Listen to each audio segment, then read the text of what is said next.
ایک جنگل میں بہت سارے جانور تھے، لیکن ایک درخت پر ایک چڑیا اور ایک چڑا رہا کرتے تھے۔ وہ دونوں ایک دوسرے سے بہت محبت کرتے تھے، لیکن چڑیا ذرا لڑاکو تھی۔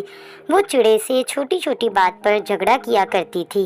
اس کے دل میں بہت سے خیالات آتے تھے اور وہ بہت غصہ کرتی تھی۔ ایک دن کی بات ہے، وہ دونوں کسی بات پر بہت لڑنے لگے۔ چڑیا نے کہا، تم مجھ سے محبت نہیں کرتے۔ چڑے نے بھی بول دیا، تم بھی مجھ سے محبت نہیں کرتی اور ہر وقت مجھ سے لڑتی رہتی ہو۔ دونوں خوب لڑے جھگڑے۔ آخر کار چڑیا نے چڑے سے ایک شرط لگائی۔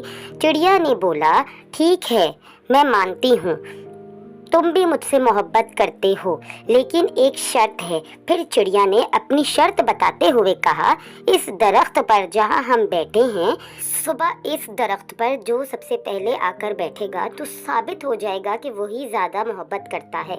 اور پھر چڑے نے بھی چڑیا کی ہاں میں ہاں ملائی۔ پھر چڑیا اپنے گھر چلی گئی اور چڑا وہیں رک گیا۔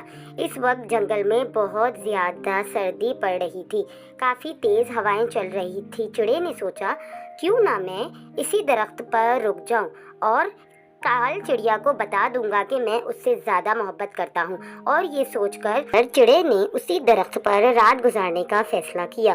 رات میں ٹھنڈ اور زیادہ بڑھ جاتی ہے اور تیز ہواؤں کے ساتھ ساتھ تیز بارش بھی شروع ہو جاتی ہے۔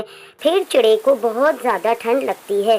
وہ کہیں نہیں جاتا اور اس بات کے بارے میں سوچتا رہتا ہے کہ میں ثابت کر دوں گا کہ میری محبت میں زیادہ شدت ہے۔ اور بارش مسلسل برسے ہی جا رہی تھی اور تبھی اچانک زیادہ ٹھنڈ برداشت نہ کرنے کی وجہ سے وہ چڑا درخت سے نیچے گر جاتا ہے اور وہیں دم توڑ دیتا ہے اور وہیں اس کی موت ہو جاتی ہے۔ اور ادھر چڑیا بھی رات بھر نہیں سوئی ہے اور یہی سوچتی ہے کہ کب صبح ہو اور میں پہلے اس درخت پر پہنچوں اور چڑے کو بتا دوں کہ میں زیادہ محبت کرتی ہوں۔ اور پھر صبح ہو گئی۔